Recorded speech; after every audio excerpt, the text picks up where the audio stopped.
여러분, 최근에 하루 만에 주가가 무려 25%나 폭등하면서 시장을 떠들썩하게 만든 로봇 회사가 하나 있습니다. 오늘 저희가 깊이 파헤쳐 볼 주인공, 바로 클로봇인데요. 과연 이 로봇 뒤에 숨은 두뇌는 뭘까요? 네, 그럼 이 회사가 갑자기 모두의 관심을 받게 된 그 사건부터 바로 한번 들여다보겠습니다. 바로 이 숫자입니다. 플러스 25%. 2025년 10월 10일이었죠. 클로봇 주가가 하루 만에 무려 25% 넘게 폭등하면서 52주 신고가를 그냥 갈아치워 버렸습니다. 와, 시장이 정말 난리가 났던 거죠. 그럼 당연히 이런 질문이 생기죠. 아니, 도대체 무슨 일이 있었던 걸까요? 뭐 엄청난 기술이라도 발표한 걸까요? 아니면 상상도 못한 어닝 서프라이즈라도 있었던 걸까요? 근데 이게 진짜 재밌는 게요. 주가 폭등의 진짜 이유는 클로봇 회사안이 아니라 완전히 바깥에서 터졌다는 겁니다. 바로 소프트뱅크가 엄청난 거대 로봇 기업인 ABB를 인수할 수도 있다는 뉴스가 나왔거든요. 이 소식 하나에 로봇 산업 전체에 대한 기대감이 그냥 폭발하면서 관련주들이 다 같이 날아오른 거죠. 자, 그럼 시장에 이런 뜨거운 반응이 과연 합당한 건지 알려면 일단 클로봇이 정확히 뭘 하는 회사인지부터 알아봐야겠죠?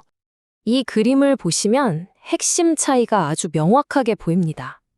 그러니까 클로봇은 로봇의 몸통을 만드는 회사가 아니에요. 그보다는 로봇을 움직이게 하는 뇌와 신경계를 만드는 회사라고 할 수 있습니다.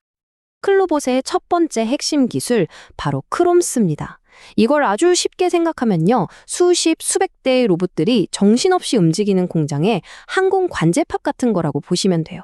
서로 다른 회사에서 만든 모양도 제각각인 로봇들이 부딪히지 않고 착착 움직이게 조율해 주는 거죠. 그리고 두 번째 핵심 제품은 카멜레온입니다. 이건 뭐랄까 거의 모든 바퀴 달린 로봇에 그냥 설치만 하면 되는 범용 자율주행 소프트웨어 같은 거예요. 이걸 장착하는 순간 어떤 로봇이든 바로 똑똑하게 변신하는 거죠. 자, 그럼 이제부터는 긍정적인 면을 좀 볼까요? 도대체 투자자들은 이 회사에 뭘 보고 그렇게 미래를 밝게 전망하는 걸까요?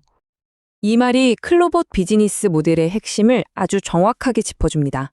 그러니까 로봇이라는 골드러시가 한창인데 여기서 직접 금을 캐려고 덤비는 게 아니라 금을 캐는 모든 사람에게 곡괭이와 삽을 팔고 있다는 거죠.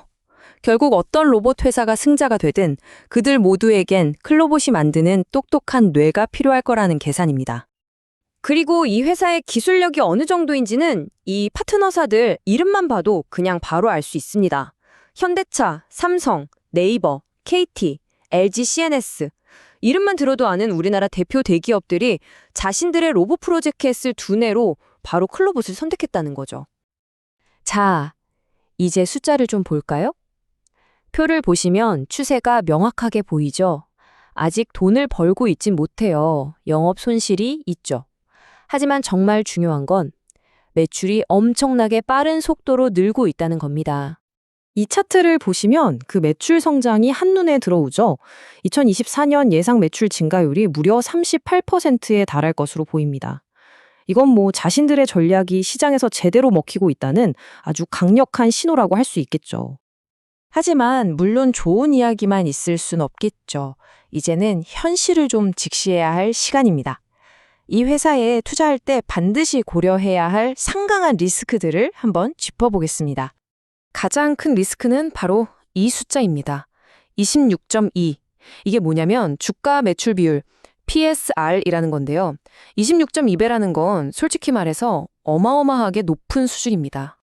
이게 무슨 뜻이냐면요. 시장이 이 회사의 가치를 지금 버는 돈의 26배 이상으로 쳐주고 있다는 거예요. 아직 일어나지도 않은 몇 년치의 폭발적인 성장을 이미 주가에 다 반영해버린 거죠. 그러니까 조금이라도 안 좋은 소식이 나오면 주가가 크게 흔들릴 수 있다는 뜻이기도 합니다. 그리고 또 다른 근본적인 리스크들이 있습니다. 첫째, 2017년에 회사를 세운 이후로 단 한 번도 흑자를 낸 적이 없어요. 둘째, 연구개발에 돈을 많이 쓰다 보니 매출이 늘을수록 손실도 같이 커지고 있습니다. 마지막으로 자체적으로 솔루션을 개발하는 대기업이나 다른 스타트업과의 경쟁도 아주 치열하죠. 그런데 여기서 한 가지 짚고 넘어가야 할 점이 있습니다. 일단 지금 당장의 재무 상태는 아주 튼튼해요. 성공적으로 상장을 하면서 현금을 많이 확보했거든요. 덕분에 당분간은 걱정 없이 사업을 계속할 수 있는 긴 활주로를 가진 셈이죠. 하지만 진짜 걱정은 오늘이 아니라 내일입니다. 이 쌓아놓은 현금도 계속 쓰고 있는 거잖아요. 이걸 캐쉬번이라고 하죠. 만약 흑자로 전환하는 시점이 너무 늦어지면 이 현금이 다 떨어져서 또다시 자금을 조달해야 하는 상황이 올 수도 있다는 겁니다.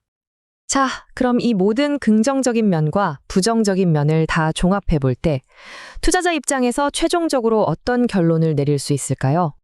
한마디로 이 주식은 심장이 약한 분들을 위한 종목은 아닙니다.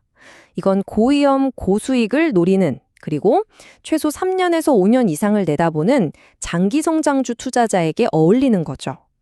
보수적인 투자자분들께는 맞지 않습니다. 그래서 만약 투자를 생각하고 계신다면 스스로에게 이 세 가지 질문을 꼭 던져보라고 합니다. 첫째, 이 회사가 앞으로 5년 동안 돈을 못 벌어도 나는 버틸 수 있는가? 둘째, 내 전체 투자금에서 이 종목이 차지하는 비중이 적절한가? 몰빵은 절대 안 되겠죠. 마지막으로 단기간에 주가가 30% 폭락해도 패닉에 빠져서 팔지 않을 자신이 있는가? 결국 이 모든 이야기는 하나의 아주 흥미로운 질문으로 마무리됩니다. 그리고 이 질문이야말로 클로봇이라는 투자의 핵심을 관통하고 있죠. 로봇 골드러시 시대가 왔습니다. 과연 진정한 승자는 로봇의 몸을 만드는 자일까요? 아니면 로봇의 뇌를 만드는 자일까요? 여러분은 어떻게 생각하시나요?